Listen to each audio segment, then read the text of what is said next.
दोस्तों, एक लड़का होता है जिसका नाम स्वदेश होता है। बेचारा एक जगह पर रूम ढूंढता है और रूम ढूंढते ढूंढते काफ़ी परेशान हो जाता है। उसे रूम नहीं मिला करता और जहाँ पर उसे अगर रूम कहीं पर मिला भी करता है तो लोग वहाँ पर उसे मना कर दिया करते हैं, क्योंकि वो अकेले रहने की बात किया करता था और उसके साथ कोई साथी नहीं होते हैं।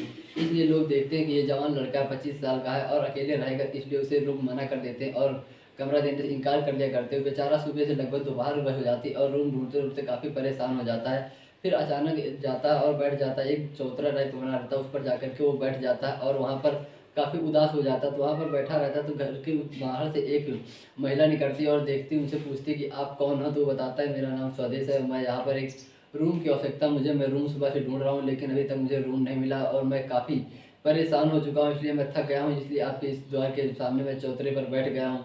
तो महिला जो होती है वो काफ़ी सुंदर होती है, तो कहती है, अच्छा आपको रूम की आवश्यकता है। लड़का कहता है हाँ। तो कहती चलो ठीक है, अभी मैं आपको बताता हूँ। उसके बाद लड़का जो होता है उस महिला थोड़ी देर बातचीत करता है, उसके बाद आगे क्या होता है कहानी में आप सब जानने के लिए हमारे साथ ज़रूर बने रहें। आगे क्या होगा मैं आपको सारी कहानी बताऊंगा। ये कहानी जो है ये उत्तर प्रदेश के एक ज़िला होता है जिसका नाम आजमगढ़ है। आजमगढ़ में एक लड़का होता है जिसका नाम स्वदेश होता है और उसकी दो बहनें होती हैं और उसके पिताजी उसके परिवार में होते हैं। चार लोगों की उनकी पूरी फैमिली होती है। उनके पिताजी होते हैं जो वो केवल झाड़ फूँक का काम किया करते हैं और तांत्रिक वाला काम किया करते हैं, जो कि गाँव में छोटे मोटे आदमी लोग किया नहीं करते हैं कि थोड़े बहुत झाड़ फूँक थोड़ा बहुत आता रहता है। कुछ लोग होते हैं उनके पास आया जाया करते हैं तो उनका कलेश वो लोग हटा देते हैं और कुछ जो झाड़ फूँक करते हैं वो कर देते हैं तो वो लोग सही हो जाते हैं। बस इसी तरह का काम उनके पिताजी किया करते हैं, स्वदेश के पिताजी। और उनकी दो बहनें होती हैं जो स्वदेश से छोटी होती है। स्वदेश जो होता है वो अपने घर का बड़ा बेटा होता है, तो उसके ऊपर घर की सारी जिम्मेदारियाँ होती हैं। तो वो सोचता है कि मुझे अब बाहर जाना चाहिए, कहीं कमाना जाना चाहिए। तो उसके पिताजी से कहता है, पिताजी मुझे अब बाहर जाना है, मुझे कुछ काम करना है। तो उनके पिताजी कहते हैं ठीक है, आप चले जाइए, बाहर जाइए, तो अगर आपको मर्जी है तो आप बाहर जाकर ही कुछ कमाइए, आपके घर की आर्थिक हालत सही हो जाए, मुझसे भी उतना हो नहीं सकता है। और उनके पिताजी जो झाड़ फूँक किया करते हैं वो कभी किसी से एक रुपया भी नहीं लिया करते हैं। हमेशा जो झाड़ फूँक करते हैं वो फ्री में ही किया करते हैं, लोगों को भला हुआ करता है और उनकी सेवा किया करते हैं। तो जो स्वदेश होता है वो पेंटर का काम जानता है, तो पेंटर होता है जो पीओपी होती है, घर की छत होती है, यही सब काम किया करता है। तो इसी काम को करने के लिए वो घर से चला जाता है अहमदाबाद। अहमदाबाद जाता है, वहाँ पर वो 2-3 दिन काम करता है, उसे एक काम मिल जाता है। वहाँ पर काम करने के बाद फिर वो परेशान हो जाता है कि कहता है कि अब मैं रहूँ कहाँ। तो उसे 1-2 दिन तो फुटपाथ पर किस तरह बिताता है, लेकिन उसे रहने के लिए एक घर की आवश्यकता होती है, एक रूम की आवश्यकता होती है। तो वो एक दिन छुट्टी रहती है तो सोचता है कि आज के दिन मैं जाकर कहीं पर कोई रूम खोज लूँगा और कल से मैं वहीं पर शिफ्ट हो जाऊँगा। तो वो जाता है और रूम खोजता रहता है, तो काफ़ी देर हो जाती है, सुबह से लगभग दोपहर हो जाती है उसे रूम खोजते-खोजते। एक 2-4 जगह उसे रूम मिलते हैं, 2-4 कॉलोनी में लोग पता करता है कि यहाँ पर रूम खाली है, लेकिन लोग उसे रूम देने से मना कर देते हैं, क्योंकि वो जो एक लड़का होता है और 25 साल का होता है, तो लोग सोचते हैं कि ये जवान है और अकेले रहेगा, इसलिए उसे लोग रूम नहीं देते हैं। तो परेशान हो जाता है, परेशान होकर एक लोग का द्वार होता है, वहाँ पर चौतरा बना होता है, जो गांव में अक्सर चौतरा नहीं बने होते हैं, उन्हीं चौतरा टाइप का बना होता है। तो उस पर जाकर के वो अपने सर पर हाथ रख के बैठ जाता है। तो वहाँ पर बैठे काफ़ी परेशान रहता है। तो उस घर की जो औरत होती है, जो उस घर की मालकिन होती है, वो घर से बाहर निकलती है, देखती है कोई काफ़ी देर से बैठा, तो घर से बाहर निकलती है और उसे पूछती है कि आप क्यों बैठे हो? तो वो पूछता है कि कहता है कि मैडम जी, मैं यहाँ पर घर बाहर आया हूँ और यहाँ पर मैं एक रूम की आवश्यकता है, मैं रूम ढूँढ रहा हूँ, इसलिए मुझे सुबह से कोई रूम नहीं मिला है, तो इसलिए मैं थक गया हूँ, तो थोड़ा आराम करने लगा हूँ। मैडम जी कहते हैं ठीक है, आप आराम कर लीजिए, कोई दिक्कत नहीं है। अगर तो कहता है कि मैडम जी क्या आपके घर पर कोई रूम खाली? तो कहते हैं हाँ, हमारे घर पर रूम तो है, लेकिन हमारे घर पर जो किराएदार आते हैं वो 1-2 दिन, 3 दिन, 4 दिन रहते हैं, उसके बाद ये कोई यहाँ पर रुक नहीं पाता, सब भाग जाते हैं। तो कहता है क्यों मैडम जी? तो और जो औरत होती है वो काफ़ी खूबसूरत होती है, तो वो सोचता है कि शायद इनकी खूबसूरती की वजह इसलिए भाग जाते होंगे। तो वो कहती है, औरत जो होती है वो कहती है कि मुझे एक बीमारी है। बीमारी ऐसी है कि मेरे रात में 8-10 बजे के बाद मेरा कुछ ऐसा विकराल रूप हो जाता है जिसे लोग देख कर एकदम हैरान हो जाते हैं, परेशान हो जाते हैं और वो रुकते ही नहीं, दूसरे या तीसरे दिन घर का रूम खाली करके चले ही जाते हैं। और वो जो बीमारी है उसकी मैंने काफ़ी इलाज करा लिया, लेकिन अभी तक मैं ठीक नहीं हो पा रही हूँ। तो जो वो स्वदेश होता है वो कहता है ठीक है मैडम जी, आपका अगर कोई भी बीमारी है तो मुझे उससे कोई एतराज़ नहीं है, अगर आप मुझे रूम देना चाहेंगी तो मैं आपके घर में आराम से रह लूँगा, मैं शिफ्ट हो जाऊँगा। तो मैडम जी कहते हैं पक्की बात है, आप हटोगे तो नहीं, छोड़ के तो जाओगे नहीं? कहता है जी मैडम जी, नहीं बिल्कुल मैं छोड़ कर नहीं जाऊँगा, आप अगर रूम देती है तो मैं रह लूँगा किसी भी परिस्थिति में। उसके बाद वो मैडम उसे स्वदेश को एक रूम दे देती है और उसको बता देती है कि आपका रूम है, आप यहाँ पर रहिएगा। स्वदेश जो होता है अपना सारा सामान लाता है और उसके मैडम जी के कमरे में शिफ्ट कर देता है और वहाँ पर रहने लगता है। लगभग 2 दिन बीत जाते हैं, सब कुछ एकदम अच्छा चलता है, कोई दिक्कत नहीं होती। स्वदेश अपने कमरे में रहता, बनाता, खाता और उसके बाद अपनी ड्यूटी करता रहता है। लेकिन जब तीसरा दिन आता है तो तीसरे दिन वो जो मैडम होती है वो भी खाना-पीना बनाती है, शाम को स्वदेश भी खाता है, वो भी खाती है, दोनों खा के सो जाते हैं अपने-अपने कमरे में। उसके बाद रात के जब 10 बज जाते हैं तो 10 बजे के बाद वो मैडम जी का जो रूप होता है वो थोड़ा विकराल हो जाता है। वो तेज़-तेज़ से चिल्लाने लगती है, चीखने लगती है, उनके कमरे से आवाज़ें आने लगती हैं। तो जो स्वदेश होता है वो पहले तो थोड़ा हल्का परेशान होता है, कहता है कि कोई बात नहीं, तो मैडम जी ने बताया था, कोई दिक्कत नहीं। लेकिन जब 11 बजता है, 11 साढ़े 11 बजते तो वो और तेज़-तेज़ बहुत तेज़-तेज़ चीखने लगती हैं। तो स्वदेश जो होता है वो थोड़ा डर जाता है। लेकिन डरने के बाद वो थोड़ी अपने अंदर हिम्मत जुटाता है और हिम्मत जुटाने के बाद फिर जाता है मैडम जी के रूम में और उनके रूम में जा कर के वहाँ पर देखता है कि क्या है, क्या दिक्कत है। तो जो रूम होता है उसका जैसे दरवाज़ा ऐसे खोलने की कोशिश करता है तो दरवाज़ा ऐसे धक्का मारता है तो दरवाज़ा खुल जाता है और अंदर वो ऐसा नज़ारा देखता है जिसे देखकर वो एकदम आश्चर्यचकित और अचंभित हो जाता है। थोड़ी देर के लिए वो पीछे एकदम वापस चला आता है और पीछे आने के बाद देखता है कि मैडम जी जो होते हैं उनके शरीर पर एक भी वस्त्र नहीं होते हैं। मैडम जी अंग पर एक भी वस्त्र नहीं होती, मैडम जी एकदम निर्वस्त्र होती हैं और उनके बाल-वाल जो होते हैं एकदम खुले होते हैं, आँखें उनकी बड़ी हो चुकी होती हैं और एकदम बहुत तेज़ से मैडम जी सर हिलाया करती हैं। इसका मतलब उनके ऊपर कोई भूत या प्रेत का साया होता है। मैडम के ऊपर जो इस तरह का उनपे कराया करता है। तो जो स्वदेश होता है पहले जाके मैडम के ऊपर कुछ कपड़े डालने की कोशिश करता है, लेकिन जो मैडम होती हैं, उसके कपड़े उसके बाहर फेंक देती हैं। उनकी ये कोशिश नाकामयाब हो जाती है क्योंकि अब वो अभी 2 ही दिन भरे हुए मैडम जी के यहाँ कमरे पर, तो मैडम जी को इस हालत में वो देख नहीं सकता था क्योंकि कोई भी लड़का होगा अगर अचानक किसी भी औरत को निर्वस्त्र देखेगा तो वो पहले डर ही जाएगा। उसी तरह उसके अंदर भी होता है, वो डर जाता है, लेकिन उसके बाद वो फिर थोड़ी देर बाद हिम्मत जुटाता और जाता है। मैडम के ऊपर एक वस्त्र कुछ कपड़े फेंकता है और कहता है मैडम जी इन्हें बाँध दीजिए, लेकिन मैडम जी नहीं बाँधती। फिर वो जाकर के मैडम जी जो उनका होता है, मैडम के गर्दन पे जाकर उनके बाल पकड़ता है। उनके बाल पकड़ कर के उनको बाँध देता है और उसके पिताजी जो होते हैं वो तांत्रिक होते हैं, तो कुछ मंत्र उच्चारण किया करते हैं, तो कुछ मंत्र स्वदेश को भी पता होते हैं। तो जो उन्हीं कुछ मंत्रों का उच्चारण करता है और उच्चारण करने के बाद वो जो मैडम जी होती है वो थोड़ी देर बाद मुश्किल से 5 से 10 मिनट के अंदर वो मैडम जी एकदम ठीक हो जाती है और अपने होश-हवास में आ जाती हैं।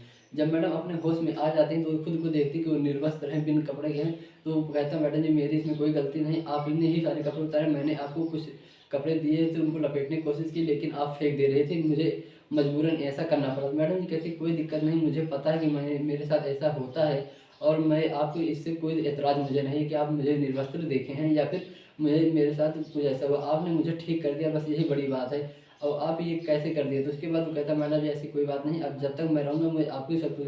मैडम जो होती है वो अपना कुछ कपड़े वगैरह पहनती है, कपड़े पहनने के बाद फिर उसके लिए कहती है कि चाय बना के लाती हैं और दोनों लोग चाय पीते हैं। चाय पीने के बाद मैडम वो कहता है मैडम जी मैं जा रहा हूँ, अपने रूम में सो जाएँगे, अब आप अपने रूम में सो जाइए, अगर जब तक मैं यहाँ हूँ, अब आपको डरने की कोई ज़रूरत नहीं है।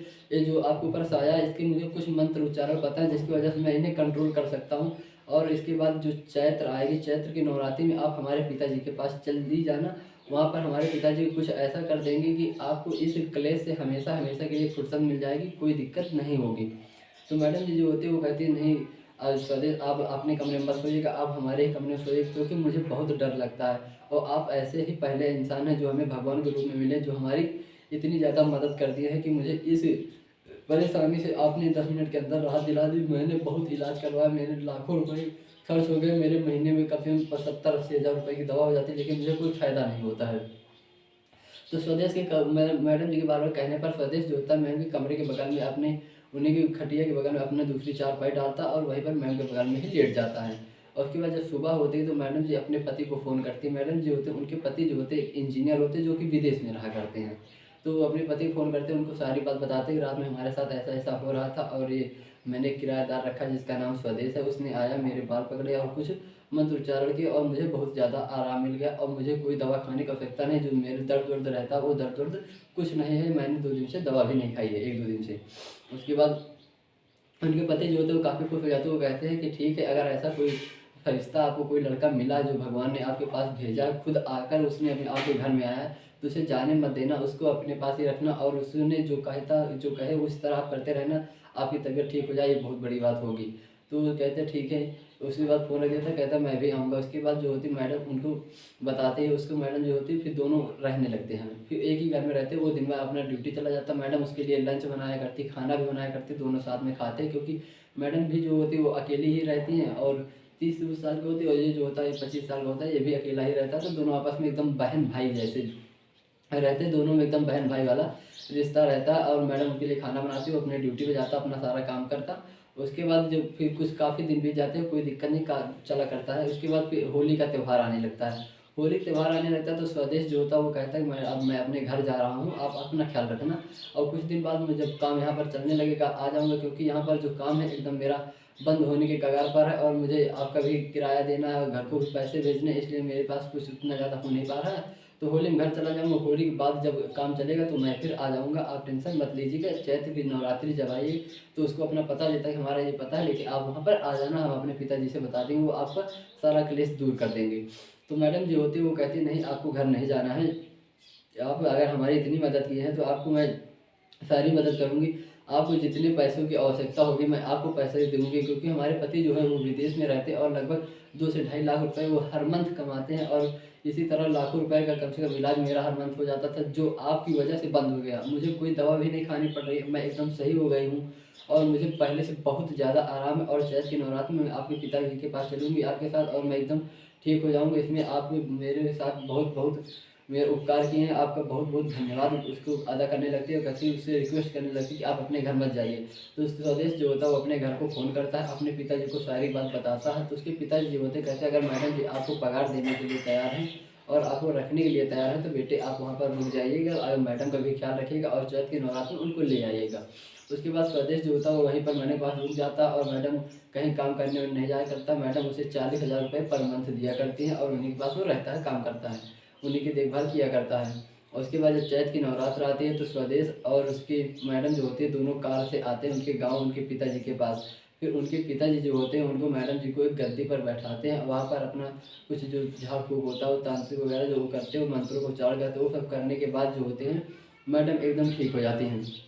जब मैडम एकदम ठीक हो जाती हैं, कोई दिक्कत नहीं रहता, कोई कलेश नहीं बचता है, तो फिर मैडम जी कहती हैं स्वदेश आप मेरे साथ चलिए, क्योंकि आज अभी तक हम इतना परेशान थे तो आपने हमारे साथ रहा है और हमारी दिक्कत को ख़त्म की। तो अब मेरा भी फ़र्ज़ बनता है कि हमारे पति इतना ज़्यादा पैसा कमाते हैं और हमारे 2 लोगों के अलावा हमारे घर पर कोई है नहीं।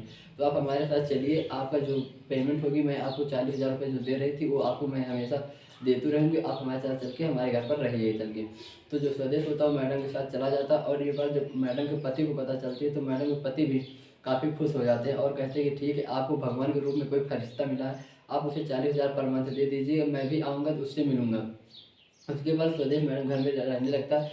फिर लगभग 2 महीने बाद मैडम जी के पति जो विदेश में रहा करते हैं वो विदेश से आते हैं गाँव और उससे मिलते हैं स्वदेश को। स्वदेश का बहुत बहुत धन्यवाद करते हैं कि आपने हमारी पत्नी की जान बचाई है और आपने इतना फरिश्ता बनकर आ गए हैं, आपका बहुत बहुत धन्यवाद है। आप हमारे घर में एक काम वाले या नौकर की हैसियत नहीं बल्कि आप हमारे बहन भाई के जैसे रहेंगे। ये आप इनको आप अपनी बहन मानिए और मुझे अपना भाई मानिए। इस तरह से वो उसको अपने घर में रख लेते हैं और उसे हर महीने तनख्वाह दिया करते हैं। दोनों का सब कुछ एकदम अच्छा चल रहा होता है। तो और अभी भी ये सब एकदम अच्छे से चल रहा है, सब कुछ ठीक है, कोई दिक्कत नहीं, सब आपस में मिलजुल कर रह रहे हैं। तो बस इस कहानी को सुनाने का मेरा एक ही उद्देश्य था कि अगर आप कहीं भी हैं, कोई भी अगर परेशान है, अगर आपको उसके बारे में नॉलेज है कि आप उसकी परेशानी को ख़त्म कर सकते हैं तो ज़रूर ख़त्म कर दीजिए, क्योंकि अगर आपकी वजह से किसी की परेशानी ख़त्म हो रही है तो ये बहुत बड़ा काम है। आप हमेशा उसकी मदद कीजिए। अगर एक दूसरे की मदद करते रहेंगे तो धीरे धीरे इस संसार की सारी समस्याएं ख़त्म होती रहेंगी और सब आदमी आपस में मिलजुल कर रहेंगे तो एक अच्छा समाज और एक खुशहाल समाज बनेगा, एक खुशहाल परिवार होगा। जब खुशहाल परिवार होगा तो खुशहाल समाज होगा, सारे लोग खुशहाल होंगे, आपस में मिलजुल कर रहेंगे, कहीं कोई दिक्कत नहीं होगी। इस कहानी को सुनाने का मेरा एक ही उद्देश्य था, किसी को परेशान करना नहीं है, ना कि किसी को ठेस पहुंचाना। मेरा सिर्फ एक ही उद्देश्य है इस कहानी को सुनाने को, आप सभी लोग को जागरूक करना, सचेत करना, परिवार के बारे में बताना, आपस में मिलजुल कर रहना, एक अच्छे समाज का निर्माण होता है। बस यही मेरी मकसद रहता है कि आप सभी लोग हमेशा सचेत रहें, एकदम आपस में मिलजुल कर सुख शांति से रहें, कोई दिक्कत परेशानी ना रहें, हंसी खुशी रहें, अपना और अपने परिवार वालों का ख्याल रखें और स्वस्थ रहें, मस्त रहें। मिलते हैं किसी अगले वीडियो में, तब तक के लिए जय हिंद, वंदे मातरम। और हाँ, अगर आपको कहानी अच्छी लगी हो तो आप कमेंट करके हमें ज़रूर बताइएगा कि आपकी कहानी अच्छी लगी और आप कहाँ से हमारी कहानी देख रहे हैं, इसको लेकर भी आप बताइएगा, क्योंकि अगले वीडियो में आपका नाम ज़रूर लूँगा। इसलिए आप कमेंट करना ना भूलें और वीडियो को लाइक नहीं किए तो वीडियो को लाइक कर दीजिए, चैनल को सब्सक्राइब कर दीजिए और मिलते हैं अगले वीडियो में। तब तक के लिए जय हिंद, वंदे मातरम।